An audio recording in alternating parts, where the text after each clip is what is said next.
Et la stratégie a complètement changé. Quels sont les plans de Marvel pour se réinventer face à son public? Après le générique, on parle du retour de la puissante. Bonjour, société de consommation pop, nous sommes de retour. Parlons des Marvel Studios, qui sont en train de se réinventer. Petit à petit, des changements s'opèrent. On commence à freiner. Les productions diminuent. Donc, des choses qui étaient déjà en production, qui étaient déjà mises de côté, finissent par sortir, comme par exemple Agatha, Cœur de Fer, Captain America et Le Meilleur des Mondes, qui étaient des projets repoussés et réécrits depuis longtemps, difficiles à produire, sont sortis, sont passés. Et maintenant, à partir de maintenant, tout va être différent. Et Marvel prend sa première grande décision pour cette réintégration sur le marché, qui est de ne pas être présente dans le haulage de la Comic-Con. C'est important et, à mon avis, c'est une bonne chose. C'est problématique, car nous manquons d'informations. Il pourrait, tu sais, Fabricio, Marvel pourrait être là, annoncer toute la phase 7, tu sais, tout mettre sur la table, programmer des films jusqu'en 2035. Il y aurait beaucoup de sujets à discuter, l'engouement augmenterait et Marvel reviendrait. Non mec, ça ferait ce que Marvel faisait déjà dans les phases 4, 5 et 6 aussi. Annoncer des choses trop à l'avance, et surtout pour une raison principale. Marvel n'a rien à montrer. La seule chose qui est en production en ce moment chez Marvel Studios, en train d'être produite, filmée, c'est Avengers Doomsday, qui a justement été repoussé à l'année prochaine, pour avoir plus de temps pour se préparer. Si Marvel, dans le haulage de la Comic-Con, annonce la phase 7, les X-Men, tout ça pour plus tard, ça va créer un second engouement qui va enlever de la force aux Avengers. Qui est le prochain grand moment de Marvel. C'est là que tout va exploser. Et les 4 Fantastiques, Pablo, tu peux me demander, les 4 Fantastiques vont faire leur première au milieu de la Comic-Con. Le film sortira entre le 2e et le 3e jour de la Comic-Con. Amener les 4 Fantastiques ne vaut pas le coup, car tout ce qui devait être montré aura déjà été révélé 2 jours avant la sortie. Le casting était déjà allé à la Comic-Con et a été présenté. Ils ont déjà montré la bande-annonce, 3 bandes-annonces, plein de bonus. Il n'y a plus rien à montrer des 4 Fantastiques à la Comic-Con.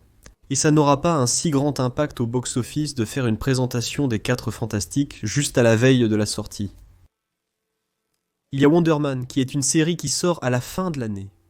Mais même Wonder Man n'a pas assez de poids pour soutenir une petite présentation, encore moins la grande salle d'annonce de la Comic-Con. Même si Marvel a annoncé qu'elle ne sera pas à la Comic-Con, elle n'y sera pas.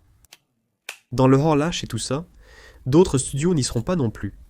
Sony ne va rien présenter, Sony a Spider-Man, Legendary ne va rien présenter non plus. Legendary qui a King Kong et Dune. Warner ne va rien présenter de Detective Comics, James Gunner a dit qu'il ne sera pas à cette Comic-Con. Il ne va rien présenter, j'avais l'espoir qu'il parle un peu de Supergirl, mais il ne sera pas là, ils vont attendre les chiffres de Superman avant de prendre toute autre décision marketing. Donc les studios font très attention à cette fameuse lassitude des super-héros et à la lassitude générale des box-office au cinéma.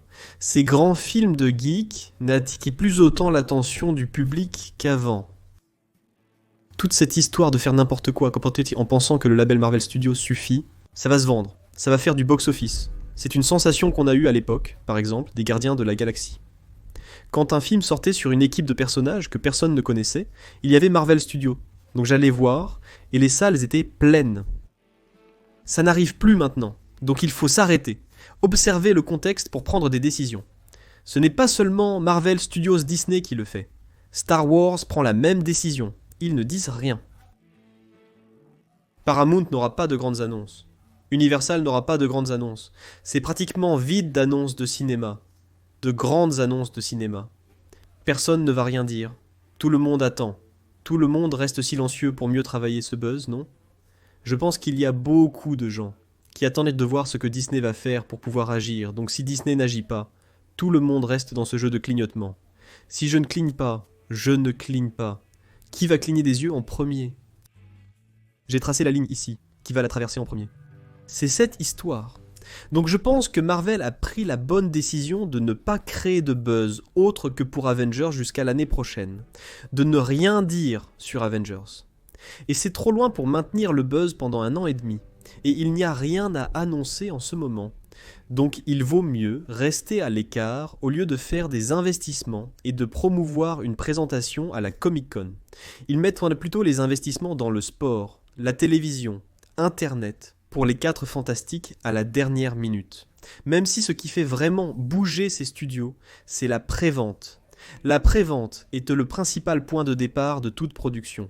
Et la prévente des 4 fantastiques est déjà en cours. Il n'y a plus rien à annoncer maintenant. Pour l'année prochaine, pour la prochaine Comic-Con, là, peut-être qu'on aura une année mouvementée. Parce que d'autres productions seront en route et on aura 6 mois avant Avengers. 6 mois, c'est la période où la plupart des premières bandes annonces sont diffusées. Maintenant, imagine si après une pause d'1 an, sans rien dire de Marvel à la Comic-Con, Kevin Feige arrive avec le casting et la première bande-annonce, là tu as un engouement qui peut durer tout le second semestre jusqu'en décembre quand le film sortira. Là tu peux avoir quelque chose de très spécial, tu peux avoir un événement fort. Il y aura Spider-Man avant. Pour l'instant, Spider-Man est annoncé, donc peut-être que ce serait bien d'avoir Spider-Man 6 mois avant, en pensant à 6 mois avant la Comic-Con Experience, qui est aussi devenue une scène intéressante pour les premières annonces. Donc peut-être que on aura déjà quelque chose de Spider-Man à la fin de l'année. Mais Marvel fait ce qu'il faut. Ça va réduire la pression. Marvel faisait un film par an à la phase 1, 2 films par an à la phase 2, 3 films par an à la phase 3. Puis à la phase 4, c'est devenu fou. Il y avait 3 films par an, parfois 4. Puis Sony faisait qu'aussi Spider-Man. Et il y avait encore 4 séries par an. Le public s'est retrouvé perdu, avec la quantité d'histoires, la quantité de choses qui ont commencé à partir dans tous les sens, sans aucune connexion. Rationnel est que le public était habitué à la connexion entre les phases 1, 2 et 3 de la saga de l'infini, où tout avait du sens. Cependant, à partir de la phase 4, le public, croyant que tout avait un sens pour raconter une histoire unique, s'est lassé de la dispersion et de l'abondance de contenu, n'arrivant pas à suivre. Disney pensait que Star Wars et Marvel allaient entièrement soutenir Disney+. Ce n'est pas ce qui s'est passé. Revenons à quelque chose de plus simple. Le cinéma, c'est le cinéma. Racontons notre histoire. Le cinéma, nous y sommes. Passons aux séries. Elles n'interféreront pas avec le cinéma et vice-versa. Les personnages de séries sont des personnages de séries.